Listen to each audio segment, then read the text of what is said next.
শংকৰদেৱে যদি চিনাকি কৰি থৈ গৈছে যে মোৰ উপাস্য তত্ত্ব ভজনীয় দেৱ হ'ল শ্ৰীকৃষ্ণ দৈৱকী নন্দন, তেতিয়াহ'লে আমি শংকৰদেৱক গুৰু মনা তেতিয়াহে হ'ব যেতিয়া শংকৰদেৱে দেখুৱাই দিয়া পৰম গুৰু, গুৰুৰো গুৰু পৰম গুৰু কৃষ্ণ তত্ত্বৰ চৰণ সদা সৰ্বদা চিন্তা কৰি জীৱন যাপন কৰোঁ, তেতিয়াহে হ'ব। সেই নীতি আদৰ্শ, সেইকাৰণে আমাক বাৰে বাৰে সাৱধান কৰিছে যে কোন মুহূৰ্তত কেতিয়া আমি এই সংসাৰৰ পৰা এই শৰীৰ এৰি গুচি যাম তাৰ কোনো ঠিকনা নাই। গতিকে আশ্ৰয় কৰা কৃষ্ণস্তু ভগৱন্তৰ নাম অমৃত। আৰু এই গৃহভাগীৰ নাম আপোনাসবে জানে, নামগৃহ, হয়নে প্ৰভুসকল? আজি য'ত আমি উপস্থিত আছোঁ ইয়াৰ নাম হ'ল নামগৃহ। নামগৃহত কি পায়? এটাই বস্তু, সেয়া হ'ল কেৱল নাম। আৰু ইয়ালৈ কোন যায়? কেৱল ভকত। ভকত, ভকত, কোনো গাঁঠি নাই, আখি নাই, মানে একাৰ আকাৰ অচৈকাৰ দীৰ্ঘৈকাৰ একো নাই। গতিকে ভকত, ভ মানে ভগৱন্ত ভৱ বিমোচন, ভজন ভক্তিত পূৰ্ণ সুৱন্ত যিজন। ক বৰ্ণে কৃষ্ণত শৰণ পবিত্ৰ পৰম, আত্মাক মানন্ত কৃষ্ণ সমস্তকে হম। ত বৰ্ণে তৰণৰ উপায় শৰণ, হৃদয় পদ্মত ধৰে কৃষ্ণৰ চৰণ। গতিকে নামগৃহত কি পায়? সেইটো হ'ল কেৱল কৃষ্ণস্তু ভগৱন্তৰ নাম। এই নামক আশ্ৰয় কৰিবলৈ যাওঁতে বা এই নামক আশ্ৰয় কৰি থকা অৱস্থাত আপোনাসবে অপৰাধ আমাক একেবাৰে নধৰিব, কিয়নো আমি আজিৰ ল'ৰা, আপোনাসবৰ অভিজ্ঞতা যথেষ্ট আছে, আপোনাসব বয়সতো ডাঙৰ, বয়সতো জ্যেষ্ঠ, জ্ঞানৰ ফালৰ পৰাও আপোনালোক শ্ৰেষ্ঠ। তথাপিতো আমি যদি চিন্তা কৰোঁ, যিভাগ নামঘৰত ভগৱন্তৰ উপাসনাৰ বাবে আমি ধূপ,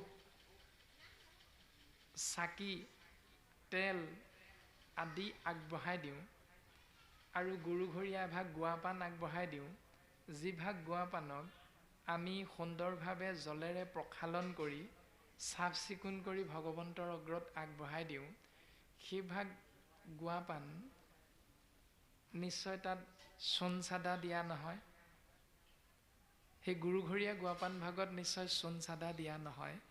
গতিকে সেই যি চূণ চাদা নামগৃহত যদি আমি সন্মুখত লৈ লৈ কৃষ্ণ নাম আশ্ৰয় কৰিবলৈ যাওঁ, নিশ্চয় অকণমান অপৰাধযুক্ত হয়। আপোনাসব অভিজ্ঞ জ্ঞানজ্যেষ্ঠ বয়োজ্যেষ্ঠ, কথাখিনি অকণমান চিন্তা কৰি চালেই তাৰ উত্তৰটো আমি পাম যে যিভাগী হৃদয়ত কৃষ্ণ তত্ত্ব থাকে, সেই হৃদয়ভাগীত যদি কোড়-চুট, কপট, কাম, ক্ৰোধ, লোভ, মোহ আদিবিলাক বদগুণবিলাক থাকে, তেতিয়াহ'লে কৃষ্ণ তত্ত্ব থাকি তাত ভাল নাপায়। কিয়নো এভাগী নামঘৰ যদি খেৰ, জাবৰ, কলৰ বাকলি, কলপাত, চিপছৰ পেকেট, পলিথিন আদিবিলাক যদি অ'ত ত'ত পৰি সিঁচৰিত হৈ থাকে, তেতিয়াহ'লে সেই দুৰ্গন্ধযুক্ত পৰিৱেশত আপুনি আমি বহি থাকি ভাল পামনে? নিশ্চয় নাপাওঁ। তৎক্ষণাৎ দুগৰাকীমান আইক নিৰ্দেশ দিয়া যাব যে ভকত আহি পালেহি, তোমালোকে আকৌ আগে আগে ঠাইখন মোহাৰি নিয়াচোন। চাহকণ দিবলৈ যাওঁতো আমাৰ জলেৰে ঠাইখন মোহাৰি নিয়া হয়, ২-৩ গৰাকী আইৰ দ্বাৰা। যদি সন্মুখতে আমি সেইখিনি অসাধ্যক লৈ থাকোঁ, তেতিয়াহ'লে পৰিৱেশটোৰ গাম্ভীৰ্যতা বা সৌন্দৰ্যতা হয়তো অলপ হ'লেও ম্লান পৰি যায়। সেইকাৰণে আমি ৪ নম্বৰ ৫ নম্বৰ বাৰৰ বাবে আপোনাসবৰ চৰণত সেৱা নিবেদন কৰা হৈছে। আমি সেই ব্যৱস্থাটো অকণমান আঁতৰ কৰি ৰখালে নিশ্চিত ৰূপত হয়তো পৰিৱেশটোৰ সৌন্দৰ্যতাটো আৰু অলপ বৃদ্ধি পাব। গতিকে আমি সেৱা নিবেদন কৰা হৈছে যে ভাগৱতে সিদ্ধান্ত দিছে, ঘোৰ কলি যুগে মলমতি মনুষ্যৰ, নাহি আন ধৰ্ম হৰি কীৰ্তনত পৰ। ঘোৰ কলিযুগ, সামান্য কলিযুগ নহয়। যুগ মানে সময়। কলিয়ে ইমানেই আপোনাক মোক আগুৰি ধৰিছে, চানি ধৰিছে, যাৰ বাবে আপুনি আমি মূৰ তুলি সমাজত কথা ক'ব নোৱাৰা হ'লোঁ। মূৰ তুলি সঁচা কথাটো ক'লে তেওঁ আকৌ আহিল।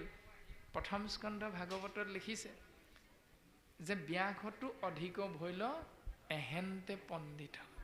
আহিল আকৌ এজন চোৱা, হেৰ' স্বয়ং ব্যাসদেৱে কৈ থৈ গৈছে আমাক এইখিনি নীতি নিয়ম পালন কৰিবলৈ, আকৌ আহিলে ব্যাসতকৈ জ্ঞানী মহাপুৰুষ।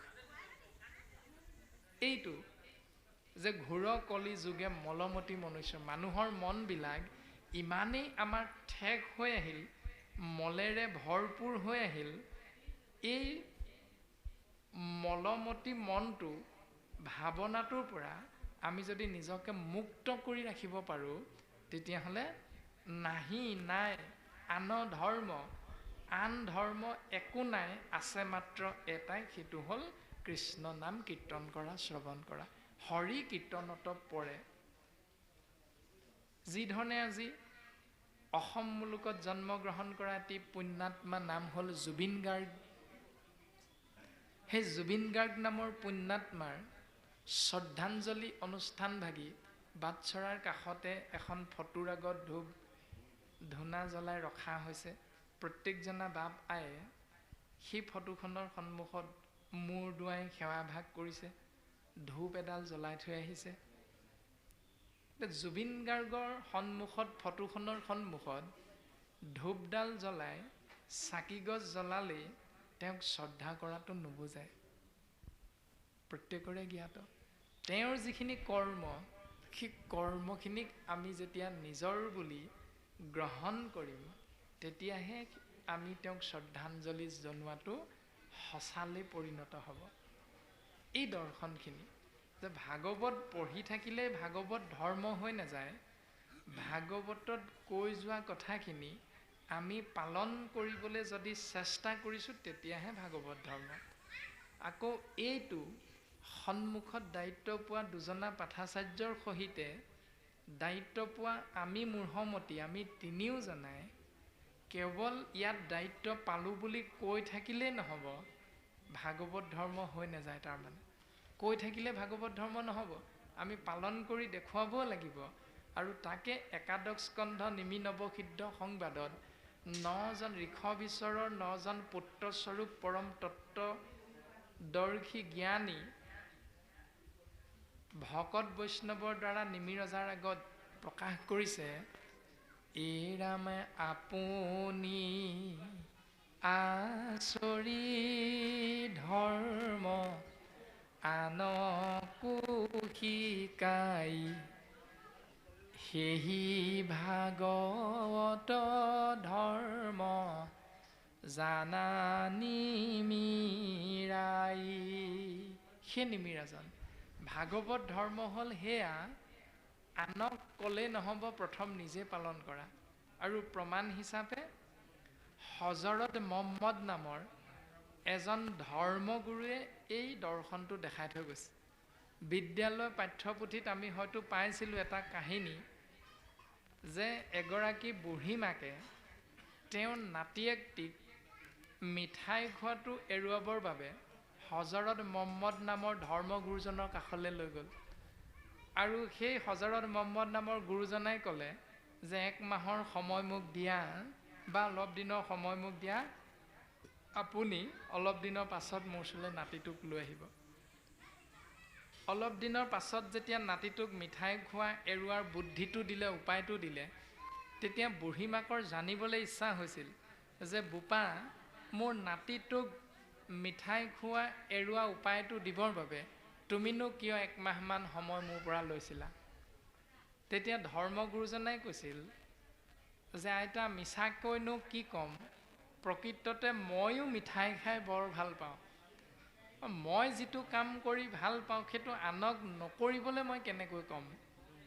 সেইকাৰণে ভাগৱত শাস্ত্ৰই ভাগৱতৰ ধৰ্মটোৰ বিষয়ে আমাক জ্ঞান দিলে। আপুনি আচৰি ধৰ্ম আনকো শিকায়, প্ৰথমে নিজে পালন কৰি লোৱা, তাৰ পাছত আনক সেই নিয়মটো পালন কৰিবলৈ উপদেশ দিবা। এতিয়া সেইটো আমাৰ প্ৰায় নাথাকে।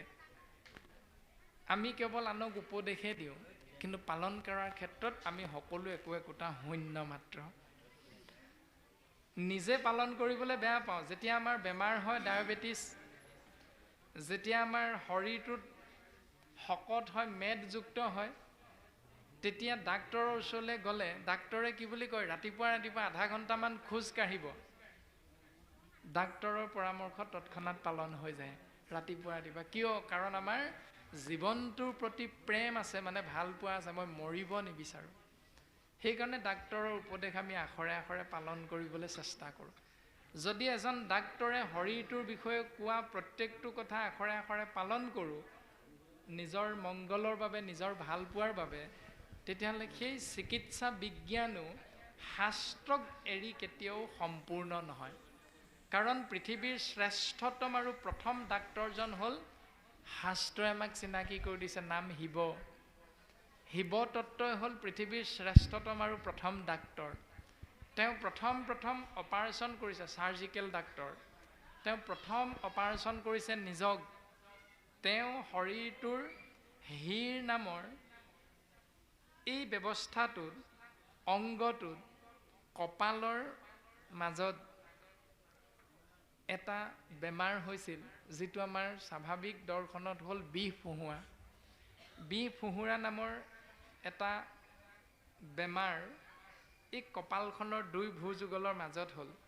দেখিবলৈ আপচু হোৱাৰ বাবে শিৱই নিজৰ হাতত লৈ থকা ত্ৰিশূলডালৰ মাজ অংশটোৱে সেইটোক এৰুৱাই পেলালে। তেতিয়া দেখিবলৈ আৰু আপচু হৈ গ'ল। আৰু তেতিয়াই ভগৱন্ত কৃষ্ণ তত্ত্ব, যিহেতু শিৱৰ উপাস্য তত্ত্ব, সেইকাৰণে ভক্তৰ মনোবাঞ্ছা পূৰণৰ বাবে ভগৱন্ত কৃষ্ণ তত্ত্বই শিৱৰ কপালত এটি চকু সৌন্দৰ্যতাৰ প্ৰতীক হিচাপে ৰাখি দিলে। আৰু তেতিয়াৰ পৰাই শিৱৰ নাম হ'ল ত্ৰিলোচন বা ত্ৰিনেত্ৰধাৰী। নেত্ৰ মানে চকু বা লোচন মানেও চকু। ত্ৰিলোচন মানে তিনিটা চকুৰ গৰাকী হ'ল শিৱ। তাৰপাছত শিৱই অপাৰেশ্যন কৰিছে তেওঁৰ পুত্ৰ গণেশৰ যেতিয়া মূৰটো ছিগি পৰিছে, তেতিয়া এটা হাতীৰ মূৰ মানুহৰ শৰীৰটোত লগাইছে। তাৰপাছতে জোঁৱায়েক শহুৰ দেউতা দক্ষ ৰজাৰ হীৰটোৰ বিপৰীতে ছাগলীৰ এটা মূৰ সেই শৰীৰটোত লগাই দিছে। তাৰপাছত তেওঁ এটা অপাৰেশ্যন কৰিছে বলি ৰজা, যি সন্তান ভক্ত বিৰোচনে যেতিয়া ঈশ্বৰক উপাসনা কৰি বিষ্ণু প্ৰিয়াক মানে ভগৱন্তক পত্নী হিচাপে লাভ কৰিছিল, তেতিয়া বিৰোচনৰ ঔৰসত বিষ্ণুপ্ৰিয়া গৰ্ভাৱতী হৈছে। আৰু শিৱই অপাৰেশ্যন কৰি বাওঁ হাতখনৰ বাওঁ বাহুটো ফালি সেই গৰ্ভস্থ সন্তানটো বাহিৰলৈ আনিছে। সেইকাৰণে সেই সন্তানটোৰ নাম হ'ল বলি, বিৰোচনৰ পুত্ৰ বলি, প্ৰহ্লাদৰ নাতি। বাওঁ বাহু ফালি শিৱই গৰ্ভপাত কইলা, সেইকাৰণে সন্তানটোৰ নাম বলিৰূপে জগতত প্ৰখ্যাত হৈছে। উত্তম শাস্ত্ৰই আমাক চিকিৎসা বিজ্ঞানৰ কথা সুন্দৰভাৱে সিদ্ধান্ত দিছে। গতিকে ভাগৱত দৰ্শন এৰি চিকিৎসা বিজ্ঞান কেতিয়াও সম্পূৰ্ণ নহয়।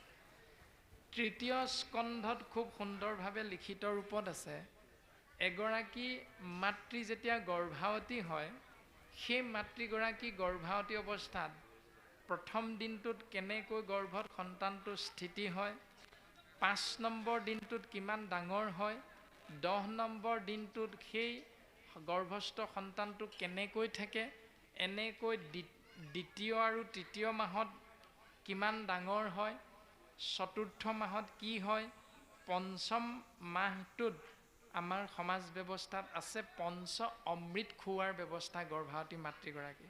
তো সঁচা কথা, পালোঁ ক'ৰ পৰা? ভাগৱতৰ পৰা। পঞ্চমৃত খোৱা নিয়মটো ভাগৱতত আছে, তৃতীয় স্কন্ধত। আপুনি মই এনেই খুৱাই থাকিলে নহ'ব। পঞ্চমৃতৰ নিয়ম আছে, সুন্দৰভাৱে দি থৈছে, আমি সেইমতে সেই নিয়মটো পালন কৰিব লাগে। তাৰপাছত 6 নম্বৰ মাহত কি হয়, 7 নম্বৰ মাহত কি হয়, 8 নম্বৰ মাহত কি হয়, 9 নম্বৰ মাহত কি হয়, আৰু 10 মাহ 10 দিন থাকি এই সংসাৰত সন্তানটো ভূমিষ্ঠ হয়, জন্ম হয়। খুব সুন্দৰভাৱে চিকিৎসা বিজ্ঞানৰ প্ৰত্যেকটো দৰ্শন শাস্ত্ৰই আমাক কৈ আছে। গতিকে ডাক্তৰে বেমাৰটোৰ উপশম পাবলৈ যদি ৰাতিপুৱা আধা ঘণ্টামান খোজকাঢ়িব লাগে বুলি কয়, তেতিয়াহ'লে আপুনি আমি যি ধৰণে ডাক্তৰৰ পৰামৰ্শটো পালন কৰোঁ, তদনুৰূপ আজি আমাৰ এই গুৰুগৃহভাগীত শ্ৰদ্ধাৰ বীৰেন শইকীয়া বাপজনাৰ আমন্ত্ৰণ ক্ৰমেই হওক বা কোনো এজন বেলেগ ব্যক্তিৰ আমন্ত্ৰণ ক্ৰমেই হওক, আমি আহি যিহেতু একত্ৰাৱিত হৈছোঁ, ইয়াত আজি আমাৰ মূল বিষয়বস্তু হ'ল ভাগৱতৰ পদে আমাক কি ক'ব। সেই কথাকেইটা আমি ইমান দিনে যদি পালন কৰি আছিলোঁ আমাৰ অনিৰুদ্ধ সমাজে বা ভাগৱতী সমাজে বা শ্ৰীমন্ত শংকৰদেৱ সংঘ সমাজে বা শংকৰ সমাজে বা এশৰণ নাম ধৰ্ম সমাজে আমি যদি পালন কৰি আছোঁ, ইয়াৰ বিপৰীত নিয়মটো, তেতিয়াহ'লে ভাগৱতে নোকোৱা সেই নিয়মটো আমি পালন কৰিবলৈ এৰিব লাগিব, কাৰণ সেইটো আমাৰ ধৰ্ম নহয়। আমাৰ সমাজ ব্যৱস্থাটো নাম যিয়ে নহওক, ভাগৱতে কাকো নাম ধৰি কোৱা নাই, মাত্ৰ আমি মানুহ হিচাপে চিন্তা কৰিব লাগে যে আমাৰ সমাজখনত পালন কৰা নিয়মটো আজি ভাগৱত ধৰ্মত পৰিল নে নপৰিল। যদি নাই পৰা, তেতিয়াহ'লে কালিলৈৰ পৰা আমি ইয়াক এৰিম, আৰু যদি ভাগৱত ধৰ্ম মতে পৰিছে আমাৰ নিয়মকেইটা, তেতিয়াহ'লে আমি তাক আৰু সুদৃঢ় বিশ্বাসে আশ্ৰয় কৰি সমাজখন সুন্দৰভাৱে একত্ৰাৱিত কৰিবলৈ আমি চিন্তা আৰু চেষ্টা কৰিম। এইটো নিয়ম। এতিয়া আপোনাৰ খবৰ বা আমাৰ মাজত প্ৰায় যুৱকসকল নামঘৰলৈ নাহে, আৰু আহিলেও যুৱকসকল বা যুৱতীসকল বা বোৱাৰী কেইগৰাকী প্ৰায় নামঘৰৰ পৰা বাহিৰতে থাকে, আঁতৰে আঁতৰে। প্ৰশ্নটো হ'ল, নামঘৰৰ ভিতৰলৈ কিয় নাহে? আহিবতো লাগিছিল, নাহে কিয় নাহে? এই কিয় নাহেটোত দুই ধৰণৰ কথা আছে। এক হ'ল বয়সস্থসকলে আমি দুখটো জাপি দিওঁ যুৱকসকলৰ ওপৰত, যে ক'লেনো কি হ'ব বাপ, নাহে নামঘৰলৈ আজিকালি ল'ৰা ছোৱালী। বোৱাৰীকটো পঠিয়ালেও নাহে, আজিকালি মোবাইলৰ ৰিলছ বনোৱাতহে বোৱাৰীবিলাক বেছি সময় দি থাকে, ক'লেও নুশুনে। এই ভাৱনাৰে আমি জ্ঞানজ্যেষ্ঠ বয়োজ্যেষ্ঠসকলে উঠি অহা চামৰ ওপৰত দুখটো জাপি দিওঁ। উঠি অহা চামক যদি সোধা যায় বোলে কিয় নোযোৱা, গ'লেনো কি হ'ব, ভাগৱত পঢ়িবলৈ ল'লে পোনেই ক'ব শৰণ ললি নাই, বোলে নাই লোৱা, তেতিয়াহ'লে তই এইখিনিলৈ নাহিবি। বোৱাৰীক যদি সোধা যায় বোলে চাহ অকণ দিবলৈ লওঁহে, বোলে শৰণ ললি নাই, সোধে নাই লোৱা, তেতিয়াহ'লে তোৰ হাতেৰে চাহকণ নলওঁ। আদি নীতি নিয়মবিলাক উলিয়াই থাকে। কোন যায়? নিজে নিজে চাহ দি খাই থাকক, নাযাওঁ নামঘৰলৈ। যিকোনো প্ৰকাৰে দুইটা কুলতে কিবা নহয় কিবা এটা ভুল আছে। বুজাবুজিৰ ক্ষেত্ৰত আমি কোনেও কম্প্ৰমাইজ নকৰোঁ, যে তোমালোকৰো ভুল হ'ব পাৰে, আমাৰো ভুল হ'ব পাৰে। হ'ব দিয়াচোন, তোমাৰ কণ্ঠটো ইমান ধুনীয়া, তুমি আহা ভাগৱত পঢ়িব পাৰিবা, এই বুলি আমি চপাই নলওঁ। পোনেই আমি সান্দহ খোৱাৰ বালি তল যাব বুলি পোনে পোনে বোলে শৰণ ললি নাই লোৱা, শৰণ লৈ আহিবি, তাৰ পাছতহে ইয়াত আহিবি। এতিয়া শৰণ লোৱা মানে যুৱকজনেতো বুজি নাপায় শৰণ কি বস্তু। তেওঁ ভাবিব শৰণ ল'লে মই মাছ মাংস খাব নোৱাৰোঁ, শৰণ ল'লে মই য'তে ত'তে যাব নোৱাৰোঁ তিনিআলি চাৰিআলিলৈ, গতিকে মই শৰণ লৈ এতিয়াই এই ধুতি পঞ্জাবী পিন্ধি নামঘৰত গৈ ভকতৰ মাজত বহিবলৈ নাই দেই, এই বুলি ভাবি তেওঁলোক হয়তো নহাকৈ থাকে। শৰণ মানেনো কি? অন্তত আমি জ্যেষ্ঠসকলে যুৱকসকলনো কোন? আপোনাৰ মোৰে পুত্ৰ, আপোনাৰ মোৰে ভাই ভাতৃ। বোৱাৰীনো কোন? বেলেগৰ বোৱাৰী নহয়, আপোনাৰ মোৰ সন্তানটোৱে আনিছে বোৱাৰী হিচাপে, শহুৰ দেউতা হিচাপে। আমি বোৱাৰীক কেনেকৈ নিজৰ ছোৱালীৰ নিচিনাকৈ মৰম চেনেহ কৰি ভাতৃত্ববোধৰ মাধ্যমেৰে মৰম স্নেহেৰে আমি সংসাৰখন পালন কৰিব লাগে, এইখিনি আমি শিকিব লাগিব আৰু আনকো আমি শিকাব লাগিব। আৰু তাৰ প্ৰমাণ শাস্ত্ৰই দিছে যে মাতৃগৰ্ভত এটি সন্তান আছিল, নাম হ'ল প্ৰহ্লাদ। যি প্ৰহ্লাদে নাৰদৰ আশ্ৰয়ত থকা মাতৃ গৰ্ভত সোমাই থাকি গৰ্ভতে সমস্তখিনি ভক্তিৰ জ্ঞান লাভ কৰি আহিছে। যদি ভাগৱতে এইটো সিদ্ধান্ত সত্য বুলি কৈছে, তেতিয়াহ'লে আপুনি আমি আমাৰ গৃহৰ বোৱাৰীগৰাকীক গৰ্ভাৱতী অৱস্থাত নামঘৰলৈ নাযাবি, আমুকলৈ নাযাবি, তামুকলৈ নাযাবি, এই নিয়মবিলাক যে বান্ধি দিওঁ, এইটো শাস্ত্ৰৰ বিপৰীত নিয়ম। যিদিনাই আপোনাৰ মোৰ বোৱাৰীগৰাকী গৰ্ভাৱতী হ'ল বুলি জানিব পাৰিলোঁ ভাল খবৰটো, সেই দিনটোৰ পৰা অন্ততঃ বোৱাৰীক আমি ঈশ্বৰ সেৱাৰ প্ৰতি বেছিকৈ আগবঢ়াই দিব লাগে। যিমানখিনি সময়লৈকে তেওঁ পাৰে গৰ্ভাৱতী অৱস্থাত এটা নিৰ্দিষ্ট সময়লৈকে তেওঁ নিজৰ শৰীৰটো লৈ ফুৰিব পাৰে আৰু এটা নিৰ্দিষ্ট সময়ত তেওঁ শৰীৰটো লৈ ফুৰাৰ পৰা অকণমান কষ্টকৰ হয়। সেইকাৰণে পৰা সময়খিনিলৈকে তেওঁক ভকতৰ সংগ, যদি ভকতৰ সংগ নাপায়, শহুৰ দেউতাই যদি নাজানে তেতিয়াহ'লে শাহুৱাইহে যদি জানে, তেতিয়াহ'লে শাহুৱাই হ'লেও সন্ধিয়া গুৰুগৃহত সোমাই অন্তত কৃষ্ণকেন্দ্ৰিক ভাৱনা, কীৰ্তন, দশম ঘোষা, ৰত্নাৱলী, নামঘোষা আদি 10 মিনিটমান আধা ঘণ্টামান যদি পাঠ কৰি শুনাই দিয়ে, সেই কৃষ্ণকেন্দ্ৰিক কথাখিনি যেতিয়া মাতৃয়ে শুনিব, তেতিয়া মাতৃৰ দ্বাৰা গৰ্ভস্থ সন্তানটিও শুনা পায় আৰু শুনা পোৱাৰ লগে লগে সেই সন্তানটি আমাৰ সমাজলৈ ভক্তৰূপে আহিব। তাকে নকৰি যদি আমি পৰিয়ালকেন্দ্ৰিক ব্যৱস্থাৰ সমস্ত জনা বাপ আয়ে যদি আমি আখৰিক চিন্তাবিলাক, এই আমুকত পুখুৰী এটা সিঁচিব লাগে, মাছ মাৰিব লাগে, এইবিলাক এনেকুৱা ধৰণৰ চিন্তাবিলাকেহে যদি সেই 10 মাহ দিন আমি আশ্ৰয় কৰোঁ, তেতিয়াহ'লে বোৱাৰীগৰাকীয়ে যিখিনি দেখি থাকিব চকুৰে, যিখিনি শুনি থাকিব কাণেৰে, খাই কাজিয়া, সকলোখিনি গৰ্ভস্থ সন্তানটোৱে লাভ কৰে। গতিকে আমাৰ সমাজৰ, আমাৰ গৃহস্থী ধৰ্মৰ প্ৰত্যেকজন বাপ আইৰে কৰ্তব্য যে গাঁওখনলৈ অহা সন্তানটিক আমি ভক্ত হোৱাটো বিচাৰোঁ নে অসুৰ হোৱাটো বিচাৰোঁ।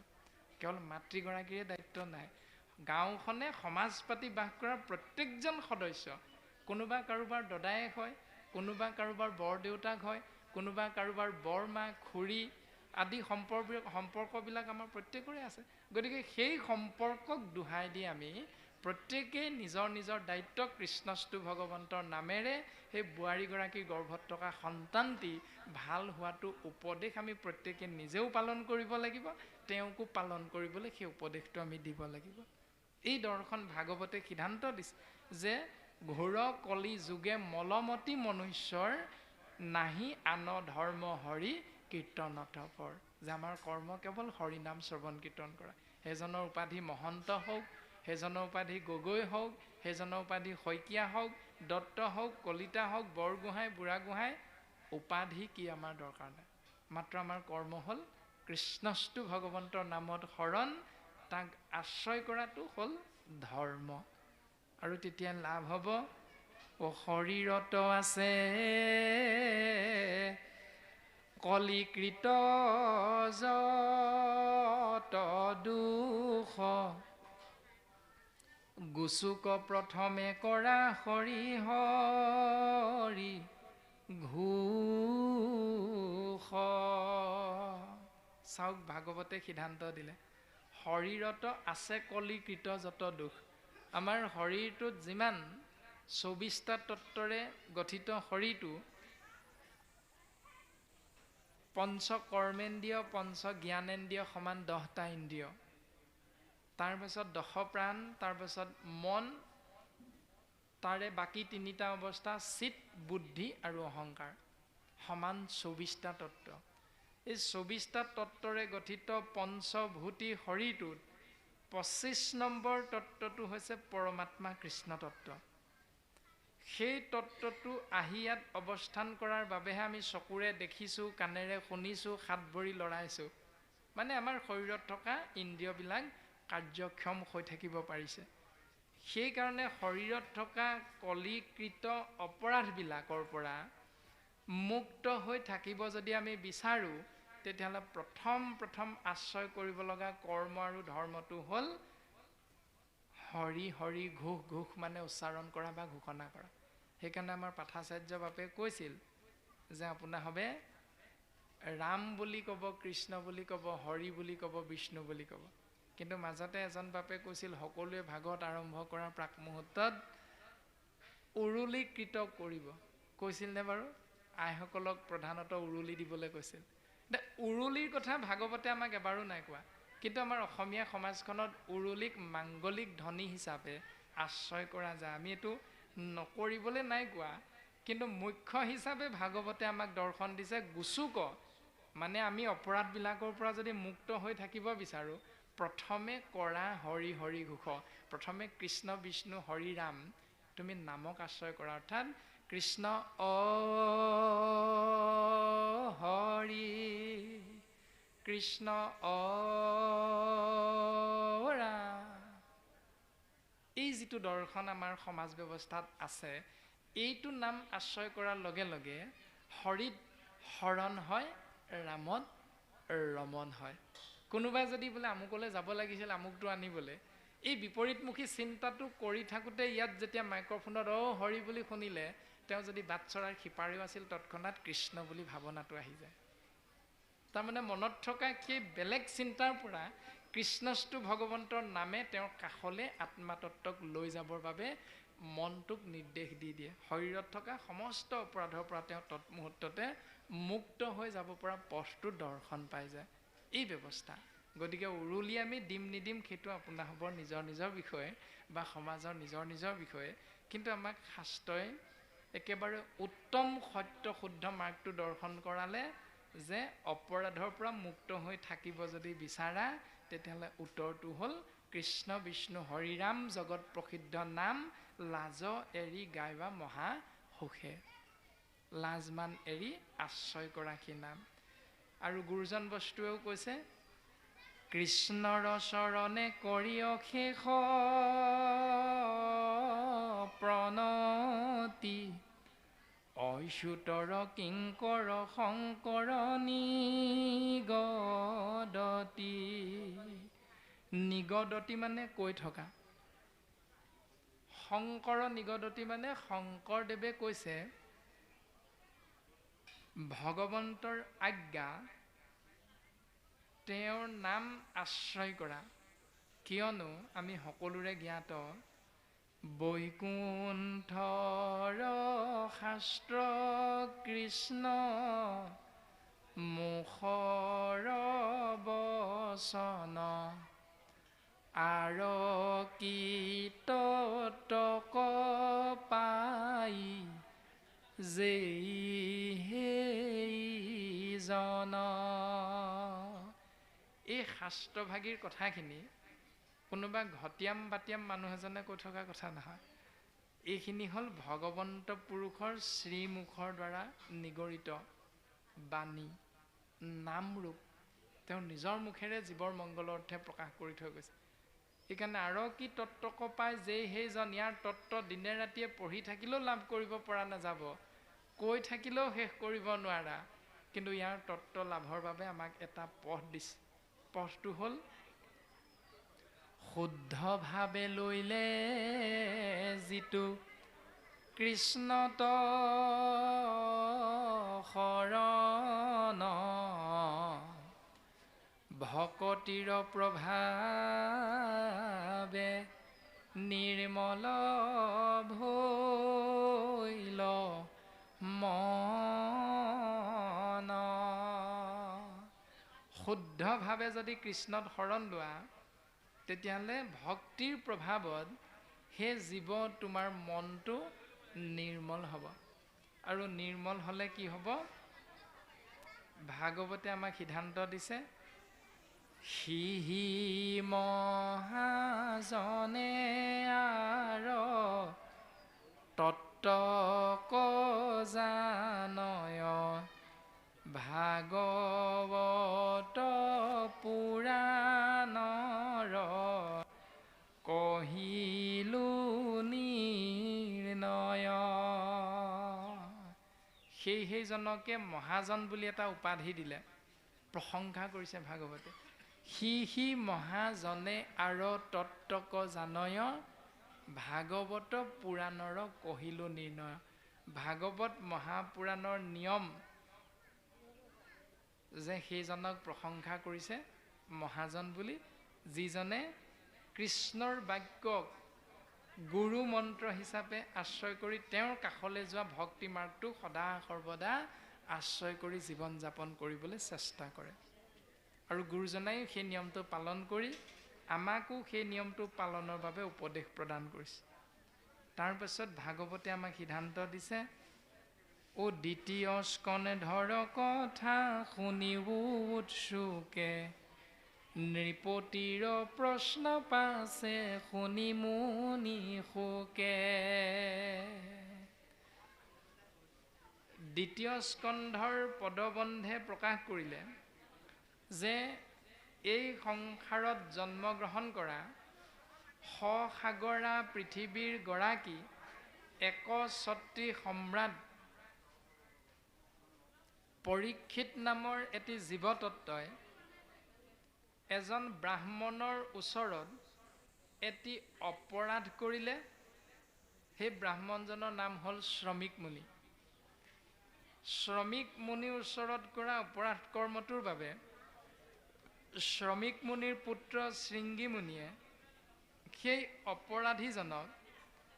অপৰাধীজননো কোন কুলৰ, কোন গোত্ৰৰ, কোন বংশৰ, তেওঁনো কোন বৃত্তিত এই সংসাৰত অৱতীৰ্ণ হৈ আছে, সেইটো বাছ বিচাৰ নকৰি তেওঁ এটা অভিশাপ প্ৰদান কৰি দিলে। অভিশাপটো হ'ল 7 দিন 7 ৰাতিৰ অন্তত সেই ব্যক্তিজনক সৰ্পৰ ৰজা তক্ষকে দংশন কৰিব আৰু তেওঁ এই সংসাৰ এৰি যাব লাগিব। সেই খবৰটো যেতিয়া পৰীক্ষিতে পালে, তৎমুহূৰ্ততে পৰীক্ষিতে চিন্তা কৰিলে যে কেনেকৈ মই ইয়াৰ পৰা পৰিত্ৰাণ পাব পাৰিম। আৰু সেই উপায়টো চিন্তা কৰি থাকোঁতে তেওঁ হুঁৱে বাৱে আহি যুগবলে 60,000 ঋষিমুনিৰ উপস্থিত হ'ল। আৰু সেই 60,000 ঋষিমুনিৰ আগত মহামানী শুকগুৰুৱে নিজৰ মনৰ ভাৱনাটো প্ৰকাশ কৰি দিলে, সেই মান্যবৰ, তোমালোক যে আমাৰ কাষত আহি উপস্থিত হৈছা, গতিকে মই বুজি পাইছোঁ তোমালোক আহি মোৰ কাষত কিয় উপস্থিত হৈছা। মোৰ উপকাৰৰ বাবে আহিছা, গতিকে মই তোমালোকৰ চৰণত সেৱা নিবেদন কৰিছোঁ। ৰাম সাক্ষাতে তোমৰা মূৰ্তিমন্ত বেদগণ, ভৈলাই আখি মোৰ উপকাৰে উপশন। তোমালোকক দেখা মাত্ৰকে সাক্ষাৎ বেদ দৰ্শন পোৱাৰ দৰে হৈ যায়, কাৰণ তোমালোক বেদজ্ঞ। আৰু তোমালোক মোৰ কাষত গোট খাইছা, উপস্থিত হৈছা মোৰ মংগলৰ বাবে। এতিয়া মোৰনো কি অমংগল হৈ আছা তোমালোকক কওঁ শুনা। অমংগলটো কি? ৰাম এতেকে তোমাত পুচু কোনম ধৰ্ম, কহিও কলো কৰ কৰ্তব্য কোন কৰ্ম। মই এটা অপৰাধত পৰিলোঁ, অপৰাধটোৰ পৰা মুক্ত হ'বৰ বাবে, বা এনেকুৱা অপৰাধত পৰিলে জীৱতত্ত্বই মুক্ত হৈ থাকিবৰ বাবে কি কৰাটোক, কোনটো কৰ্মক বা কেনেকুৱা ধৰণৰ কৰ্মবিলাকক ধৰ্ম বুলি চিনাকি কৰা হৈছে, মোক চিনাকি কৰাই দিয়া। কহিও মোক কোৱাচোন, লোকৰ কৰ্তব্য কোন কৰ্ম। মানুহ নামৰ জীৱবিধৰ কৰ্ম কি, যাক ধৰ্ম বুলি পালন কৰা হয়। কৰ্তব্য কি মোক চিনাকি কৰি দিয়া। এনেকৈ যেতিয়া ৰজা পৰীক্ষিতে মনৰ ভাৱনাটো প্ৰকাশ কৰিলে, তেতিয়া ঋষিমুনিসকলে প্ৰত্যেকেই উত্তৰটো আগবঢ়াইছে। অ শুনি সবেৰিবলৈ যাৰ যেন মতি, কেহু বুলৈ তপতে পৰম পাই গতি। ৰজাৰ প্ৰশ্ন শুনি ঋষিসৱে ক'বলৈ আগবাঢ়িছে যাৰ যেন মতি। যিজনে শাস্ত্ৰ পঢ়ি পঢ়ি যেনেকৈ বুজি পালে, সেই ধৰণে মতি অনুসাৰে উত্তৰটো প্ৰদান কৰিছে। কোনো কোনো ঋষিমুনিয়ে ক'লে, হে ৰাজন পৰীক্ষিত, বেদে কৈছে তপতে পৰম পাই গতিত, জীৱই তপস্যা কৰিব লাগিব, তেতিয়া পৰম গতি লাভ কৰিব পাৰিব। কোনো কোনো ঋষিমুনিয়ে ক'লে, কেহু বুলৈ পৰম মুকুতি তীৰ্থ স্নানে, কেহু বুলৈ মহাসিদ্ধি সাধৈ যজ্ঞ দানে। কোনোবাই ক'লে তীৰ্থক্ষেত্ৰ ভ্ৰমণ কৰা, তাৰ জলত গৈ স্নান কৰা, পৰম মুকুতি পদ লাভ কৰিবা। কোনো কোনো ঋষিমুনিয়ে ক'লে তুমি মহাসিদ্ধি লাভ কৰিবা যদি যজ্ঞ কৰা, দান দক্ষিণা দিয়া। কোনো কোনো ঋষিমুনিয়ে ক'লে কেহু বোলৈ মহাযোগে তৰৈ সংসাৰক, কেহু বোলৈ এৰাই মহা জ্ঞানেখে নৰক। নৰক যন্ত্ৰণাৰ পৰা যদি উদ্ধাৰ পাব বিচাৰা তেতিয়াহ'লে জ্ঞান মাৰ্গক আশ্ৰয় কৰা, মহাযোগ আশ্ৰয় কৰা। এনেধৰণে ৬০,০০০ ঋষিমুনিয়ে নানান ধৰণে আগবঢ়াই দিয়া নানানটা উত্তৰ ৰজা পৰীক্ষিতৰ কৰ্ণহন্তে পান কৰা হ'ল, মানে শ্ৰৱণ কৰিলে। এতিয়া প্ৰশ্ন হ'ল সেই উত্তৰবিলাক ৰজা পৰীক্ষিতে পচন্দ কৰিলে নে নকৰিলে?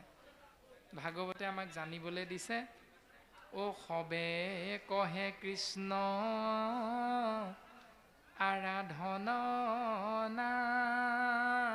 নামত, হেন শুনি ৰাজাৰ মনত নাহি ষষ্ঠ।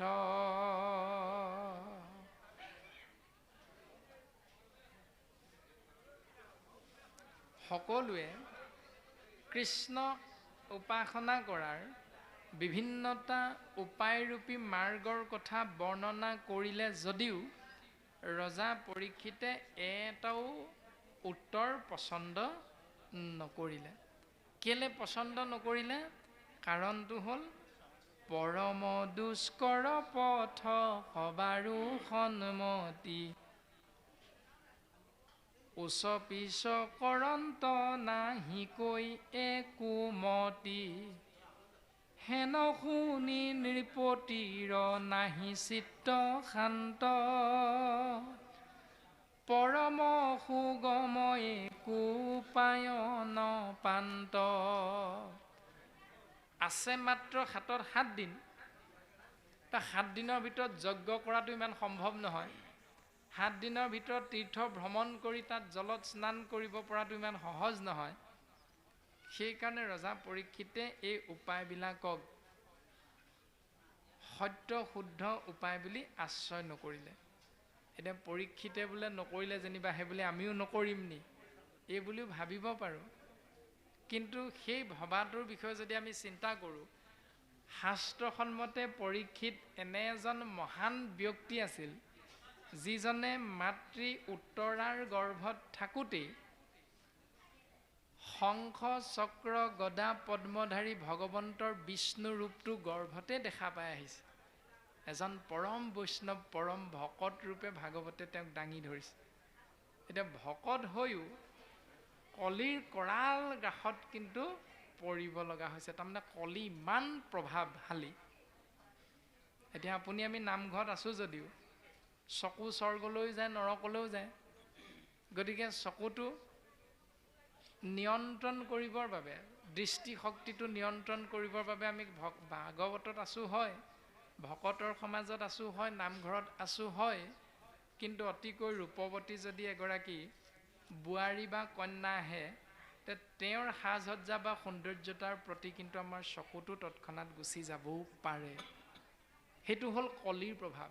আছোঁ নামঘৰত ঠিকেই, বহি আছোঁ আসনত ঠিকেই, কিন্তু আমাৰ যাব পাৰে। কাম ভাৱটো উদ্ৰেক হ'ব পাৰে, কিন্তু শাস্ত্ৰত নহয় বুলি সিদ্ধান্ত দিছে। এতিয়া তাক দমন কৰিব পাৰিছোঁ না, এইটো ব্যক্তি হিচাপে আপুনি মই নিজে নিজেহে বুজি পাম। এইটো আমি কোনো কাকো বুজাই দিব নোৱাৰোঁ। দ্বিতীয় কথাটো হ'ল আমি ৰাতিপুৱা ৮ বজাতে ইয়ালৈ আহিলোঁ, কিন্তু ভাগৱত আৰম্ভ হৈছে 12:30 বজাৰ পৰা, আৰু এতিয়া বৰ্তমান বাজিছে 2 বাজিছে। 2 বজালৈকে আমি কি খালোঁ কি নাই খোৱা প্ৰত্যেকৰে জ্ঞাত। গৃহৰ পৰা আহোঁতে হয়তো চাহ অকণ বা কিবা জলপান এটা পাতলীয়াকৈ লৈ আহিছোঁ, কোনোবাই লৈ নাই অহা। এতিয়া 2 বজালৈকে আছোঁ, ভোক লগাটো স্বাভাৱিক।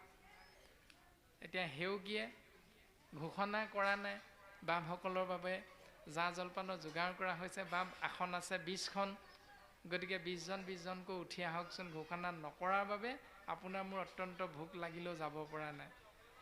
কিন্তু গ্ৰহণ নকৰাকৈ কোনোবা দুই এজন যদি যাওঁ তেতিয়া আমি কি কৈ যাম, সেই 8 বজাতে গ'লোঁ, চাহ অকণ খাবানি বুলিও নুসুধিলে। এই বুলি ইয়াৰ পৰা যেতিয়া ঘূৰি যাম, যদি সেই কথাকেইটা পাতি যাওঁ তেতিয়া জানিব ভাগৱতত আছিলোঁ যদিও আমাৰ লগত কলিৰ প্ৰভাৱটো কিন্তু কিঞ্চিতমান হ'লেও আছিল, যাৰ বাবে আমি ঘূৰি যাওঁতে এই কথাকেইটা পাতিব লগা হ'ল। মানে লোভটোক আমি দমন কৰিব নোৱাৰিলোঁ। সেইখিনি দমন কৰিবলৈ শাস্ত্ৰই আমাক উপদেশটো দি আছে, আমি অকণমান চেষ্টা কৰিব লাগিব। তাৰ পাছত যেতিয়া আমি ইয়াৰ পৰা ঘৰলৈ যাম, প্ৰাণজিত নামৰ এই শৰীৰটো সেউকীয়া আমাক এভাগ সেৱা কৰিব, সেই সেৱাভাগীত যদি এটা অৰিহণা দিওঁতে অৰিহণাটো যদি অকণমান কম হয়, তেতিয়া আমি যদি ভাবি যাওঁ যে দিব লাগিছিল 10,000 বা 15,000, সেই ৰাধিলে দেখোন 6,000হে, তেলৰ খৰচটোকে নহ'ল। মই আৰু ঘৰৰ পৰা, মইতো চাকৰি বাকৰি নকৰোঁ যে নিজৰ ধনেৰে আহি ইমান দূৰ তেল ভৰাই গাড়ী লৈ গাড়ী ভাড়া কৰি আহি কৃষ্ণ কথা ক'ম আৰু মই এনেকৈ সদায় অনুষ্ঠান কৰি থাকিম। এইটোতো আমাৰো নিয়ম নহয়। কিন্তু নিয়ম নহ'ল বুলিয়ে সেউকীয়ে যিটো দিব সেইটোতে আমি সন্তুষ্ট হ'বলৈ শিকাটো ভাগৱতে আমাক শিকোৱা এটা নিয়ম। সেই লোভটো আমি সামৰিবলৈ ভাগৱত পঢ়ি পঢ়ি কৃষ্ণ কথা শুনি শুনি আমি নিজক অন্তত সেই লোভ বা কামনা বাসনাখিনিৰ পৰা আঁতৰ কৰিবলৈ আমি চেষ্টা কৰাটো অতীৱ প্ৰয়োজন। গতিকে ভাগৱতে আমাক প্ৰত্যেক দিশেৰে প্ৰত্যেকজনকে উপদেশ দিছে, কোনো জন্মগতভাৱে আমাক কোৱা নাই। এটাই সিদ্ধান্ত দিছে, জন্ম যায়তে শূদ্ৰ বুলি কৈছে, সংস্কাৰতে দ্বিজ বেদ পাঠাত ভৱতে বিপ্ৰ ব্ৰহ্মক জানন্তি চ ব্ৰাহ্মণ। এই সিদ্ধান্তটো সুন্দৰভাৱে দিছে। এতিয়া ৰজা পৰীক্ষিতে সেইকাৰণে তেওঁৰ হাতত থকা সময়টো নিশ্চিত, মাত্ৰ 7 দিন। 7 দিন সময়ত তেওঁ যাবগৈ লাগিব। গতিকে তেওঁ তপস্যা কৰিব নোৱাৰে, তেওঁ যাগ যজ্ঞ কৰিব নোৱাৰে, তেওঁ পূজা পাতল কৰিব নোৱাৰে, তেওঁ তীৰ্থ ভ্ৰমণ কৰি শুদ্ধ হ'ব নোৱাৰে। এইবিলাক দুষ্কৰ পথ, কঠোৰ পথ। গতিকে কঠোৰ পথবিলাকক এৰি পৰীক্ষিতে এটা সহজ উপায় চিন্তা কৰিলে, আৰু সেই সহজ উপায়টো লাভ কৰিলে কৃষ্ণ দৈপ্যায়ন বেদব্যাসৰ সুযোগ্য সন্তান মহামানী শুকগুৰুৰ কৃপাত। একেবাৰে শেষত আহিছে শুকদেৱ। শুকদেৱ আহি যেতিয়া পৰীক্ষিতৰ ওচৰত উপস্থিত হ'ল, তেতিয়া ৰজা পৰীক্ষিতে শুকদেৱৰ চৰণত সেৱা নিবেদন কৰিছে। ভাগৱতৰ প্ৰথম স্কন্ধৰ পদে আমাক এই সিদ্ধান্তটো দিছে, এৰা দেৱৰো দুৰ্লভ তজু দৰ্শন, অন্তকালে পাইলো আমি আন হেতু নাই, কৃষ্ণৰে হে কৃপা কিনো ভৃত প্ৰিয় স্বামী।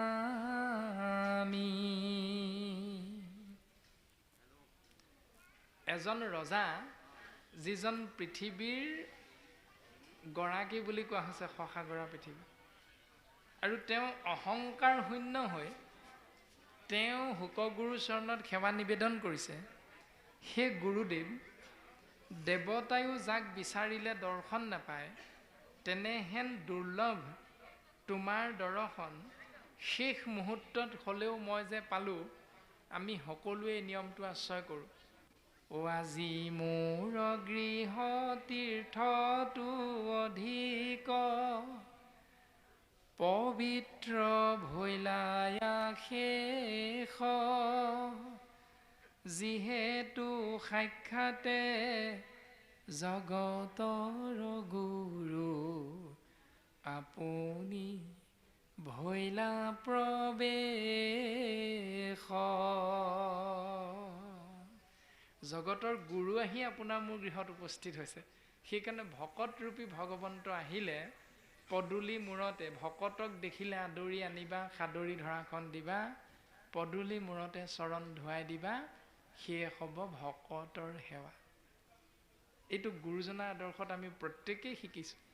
কিন্তু শিকোঁতে আমাৰ কি হয়, এইজন 20 বছৰীয়া 30 বছৰীয়া ল'ৰাহে আমাৰ ঘৰলৈ আহিছে, ইয়াৰনো চৰণখন মই 60 বছৰীয়া 90 বছৰীয়া, মইনো ইয়াক ধোৱাম নে চৰণখন? এই বুলি আপুনি মই অকণমান অহংকাৰী হৈ আপুনি মই সেইটো নিয়ম কৰিবলৈ আমাৰ সন্তানটোক কৈ দিওঁ, শুনটো এওঁ ভৰিখন ধুৱাই দিয়া, মানে আমি আজ্ঞাটো কৰোঁ। এতিয়া এই আজ্ঞাটো প্ৰকৃততে শুদ্ধ নে ভুল পঞ্চম স্কন্ধত ঋষভ প্ৰভুৰ দ্বাৰা প্ৰকাশিত হৈছে। ঋষভ প্ৰভুৱে নিজৰ 100জন পুত্ৰক লগত লৈ জ্ঞান দিবৰ বাবে যেতিয়া ব্ৰহ্মাৱৰ্ত দেশলৈ গৈছে, একদিনা পুত্ৰ গণ লৈয়া ভগৱন্ত ব্ৰহ্মাৱৰ্ত দেখে পাছে প্ৰৱেশ ভৈলন্ত এৰাম ব্ৰহ্ম ঋষি সবে তাত আছে সভা কৰি প্ৰণামিব শিলা পুত্ৰ গণ সংগে কৰি। অৰ্থাৎ ঋষভ প্ৰভুৱে আজিৰ দৰে ব্ৰহ্মাৱৰ্ত দেশ এই দ্বিতীয় বৈকুণ্ঠ নামক গৃহত যেনেকৈ আপোনাৰসব বহি আছে, ঋষভ প্ৰভু যেতিয়া আহি বাটচৰা সন্মুখত উপস্থিত হ'ল, হোৱাৰ লগে লগে তেওঁ প্ৰথমে ভকতৰ ফালে মূৰটো দুৱাই সেৱা কৰিছে। আৰু পুত্ৰসকলে দেখিলে যে আমাৰ দেউতাই যেতিয়া এওঁলোকক শ্ৰদ্ধা কৰিছে, সেৱা কৰিছে, নিশ্চয় এওঁলোক দেউতাতকৈও শ্ৰদ্ধাৰ পাত্ৰ। প্ৰথম গৃহস্থী ধৰ্মত পুত্ৰৰ কৰ্তব্য হ'ল, ধৰ্ম হ'ল পিতৃদেৱো ভৱ, পিতৃক ঈশ্বৰ জ্ঞান কৰাটো পুত্ৰৰ ধৰ্ম। মাতৃদেৱো ভৱ, মাতৃক ঈশ্বৰ জ্ঞান কৰাটো পুত্ৰৰ কৰ্ম আৰু ধৰ্ম। সেইটো কৰোঁতে যেতিয়া আজিৰ দৰে সভাভাগীত উপস্থিত হ'ল পিতৃৰ লগত পুত্ৰ, পিতৃয়ে যেতিয়া সেৱাভাগ কৰি সোমালে, তেতিয়া পুত্ৰসকলে দেখিছে দেউতাই, আমিতো দেউতাকে সেৱা কৰি থাকোঁ, দেউতাই এওঁলোকক সেৱা কৰিছে মানে আমি এওঁলোকক সেৱা কৰিব লাগে, কাৰণ দেউতাই কৰিছে এওঁলোকক সেৱা। এই ভাৱনাযুক্ত হৈ সেই কৰ্মটোক ধৰ্ম বুলি ভাবি পুত্ৰসকলে দেউতাকে কৰা নিয়মটো সুন্দৰভাৱে পালন কৰিছে, মানে ভকতক সেৱা কৰিছে। এতিয়া এইটো হ'ল ভাগৱতে দিয়া সত্য শুদ্ধ উপদেশ, আমি পালন কৰিব লাগে ধৰ্ম।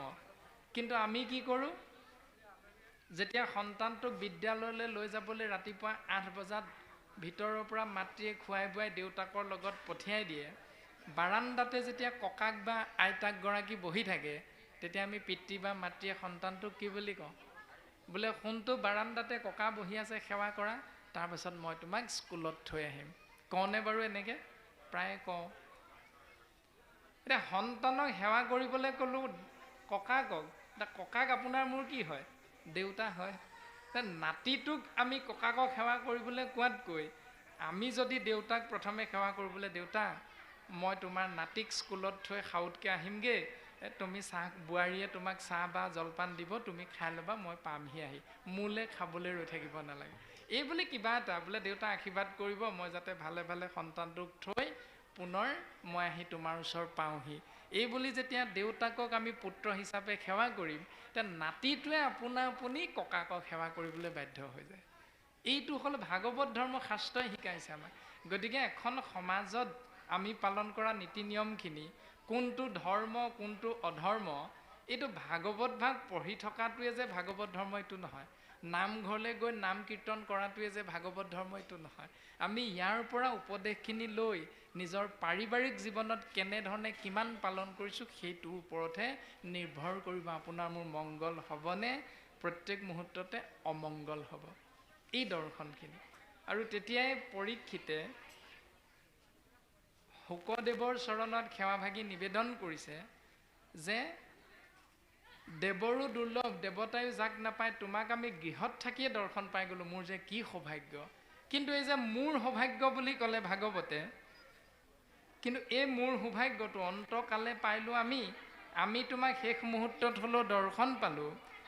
ইয়াৰ বাবে সংসাৰ ধৰ্মত আপোনাৰ আমাৰ স্বভাৱটো কি হয়, বোলে মই কৰিলোঁ, মই খুৱাইছোঁ, মই পিন্ধাইছোঁ, মোৰ ল'ৰা, মোৰ ছোৱালী, মোৰ মাটি, মোৰ বাৰী, মোৰ গাড়ী, তোৰ কি হ'ল?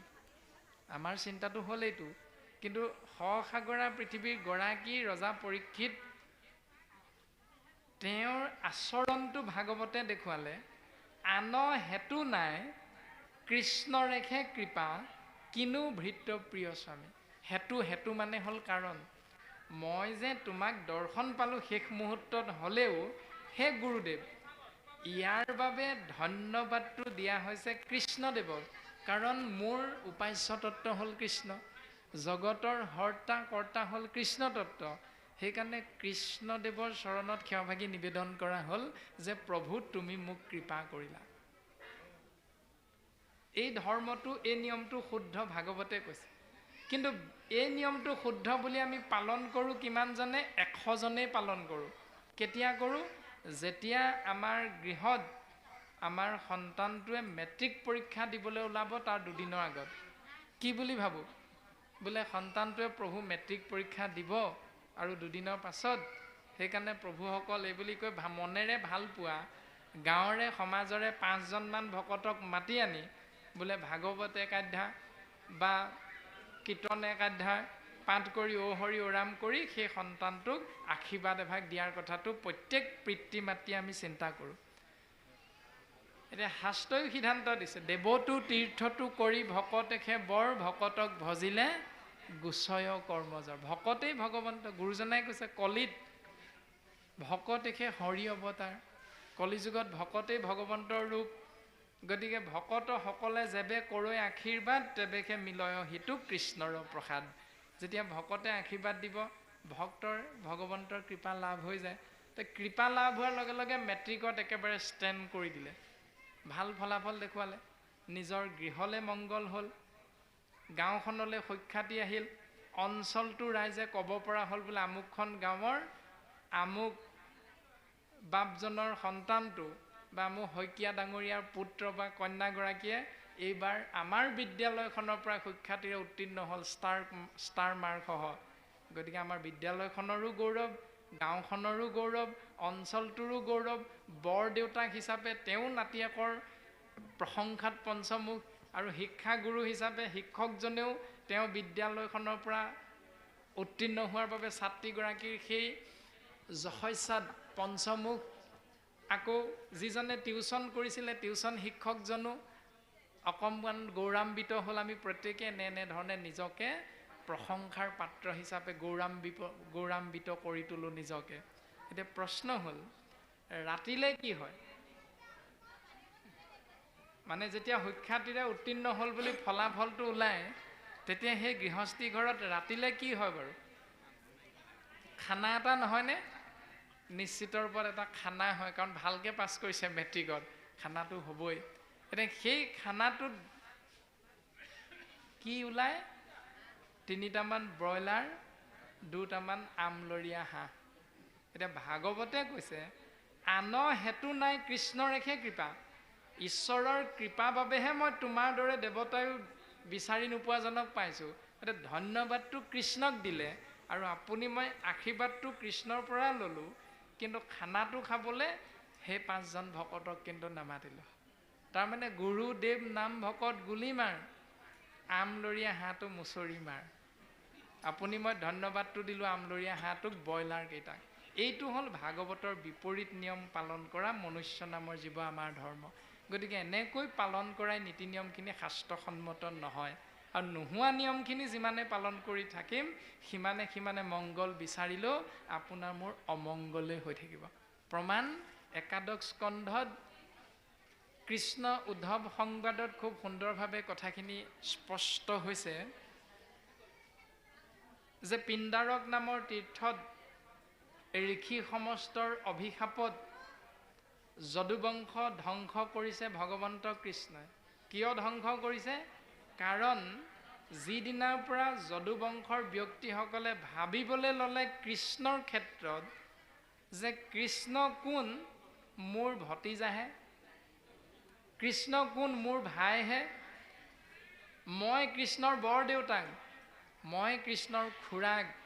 এই চিনাকিটোৰে যেতিয়া নিয়মটো পালন কৰিবলৈ ধৰিলে যদুবংশৰ বীৰসকলে, সেইদিনাই কৃষ্ণই চিন্তা কৰিলে যে ইমান দিনে এওঁলোকে মোক মান্যতা প্ৰদান কৰি ঈশ্বৰ বুলি ভাবি আছিল, কিন্তু এতিয়াৰ পৰা এওঁলোকে দেখোন মোক ভাই বন্ধু ভতিজা আদি সম্পৰ্কবিলাকে আশ্ৰয় কৰিবলৈ লৈছে। সেইদিনাই ভগৱন্তই যদুবংশ ধ্বংসৰ চেষ্টাটো এই নীতিটো ৰচনা কৰিলে আৰু ৰচনা কৰি যদুবংশ একোজন বীৰ 100জন স্বৰ্গৰ দেৱৰাজ ইন্দ্ৰতকৈও শক্তিশালী হোৱা স্বত্তেও নিজৰ মাজতে মৰা কটা কৰি হাই কাজিয়া কৰি এই সংসাৰৰ পৰা যাব লগা হৈ গ'ল। যি ভগৱন্ত কৃষ্ণ ইমান দিনে অমংগলক সুমংগল কৰি আছিল, সেই ভগৱন্তক সম্পৰ্কীয় বুলি ভাবিবলৈ লোৱাৰ লগে লগে ভগৱন্তই মংগলক অমংগললৈ ৰূপান্তৰিত কৰি দিলে। কাল ৰূপ ধাৰণ কৰি তেওঁৱে যদুবংশক ধ্বংস কৰি পেলালে, অতি প্ৰিয়তম হোৱাৰ পাছতো, আত্মীয় হোৱাৰ পাছতো। ঠিক তেনেকৈ ভাগৱতক যিমানে যিমানে আমি শ্ৰদ্ধা ভক্তি কৰি থাকিম, সিমানে আমাৰ গৃহস্থী ধৰ্মত প্ৰত্যেকৰে মংগলো হ'ব, গাঁওখনৰ সমস্ত জনাৰে মংগলো হ'ব। যিদিনাই ভাগৱতত লিখি থোৱা কথাহে বুলি ভাবি ল'ম, সেইদিনাই আপোনাৰ মই শ্ৰদ্ধা কৰি থকা ভাগৱতে আপোনাক মোক কাল ৰূপ ধাৰণ কৰি মংগলক অমংগললৈ ৰূপান্তৰিত কৰি দিব। গতিকে চিন্তা আমাৰ প্ৰত্যেকৰে নিজৰ নিজৰ। ভাগৱতে এনেধৰণে সিদ্ধান্ত দিছে। শুকগুৰুৰ চৰণত ৰজা পৰীক্ষিতে সেৱাভাগী নিবেদন কৰি প্ৰশ্নভাগী আগবঢ়াই দিলে যে মৃয় মান নৰে সদায় কি কৰ্ম কৰিবে ইটো লোকত। যে আজি এটি দুখী জীৱতত্বই দুখৰ পৰা পৰিত্ৰাণ পাবলৈ এই সংসাৰত কোনটো কৰ্মক ধৰ্ম হিচাপে পালন কৰাটো শাস্ত্ৰই সিদ্ধান্ত দিছে, আমাক চিনাকি দিব লাগে। এই বুলি কোৱাৰ লগে লগে শুকগুৰুৱে সেই চিনাকিটো সুন্দৰভাৱে কৰি দিছে ৰজা পৰীক্ষিতৰ আগত। অকণমান আগতে ঋষি মুনিসকলে যি উত্তৰ দিছিল, সেই উত্তৰবিলাক ৰজা পৰীক্ষিতে পালন কৰাৰ পৰা বিৰত থাকিল। আমি যিহেতু পৰীক্ষিততকৈ কোনো গুণে জ্ঞানী হ'ব নোৱাৰোঁ, সেইকাৰণে পৰীক্ষিত মহাভাগৱত হৈ মহাজ্ঞানী হৈ যিকেইটা নিয়ম কৰ্ম ধৰ্ম বুলি ভবা নাই, সেইকেইটা আপুনি আমি ধৰ্ম বুলি ভবাটো আমাৰো অপৰাধ। আৰু এনেকৈ ৰজা পৰীক্ষিতে সোধা প্ৰশ্নৰ উত্তৰত মহামানী শুকগুৰুৱে উত্তৰ দিছে, ৰামে ধন্য নৰপতি মতি উত্তম তোমাৰ পুছিলা হাজিটো কথা সংসাৰতে সাৰ। সেই ৰাজন পৰীক্ষিত, তুমি মোক যিটো কথা সুধিলা সেইটো সংসাৰতে সাৰ। গতিকে তোমাক মই কম, তুমি শুনা।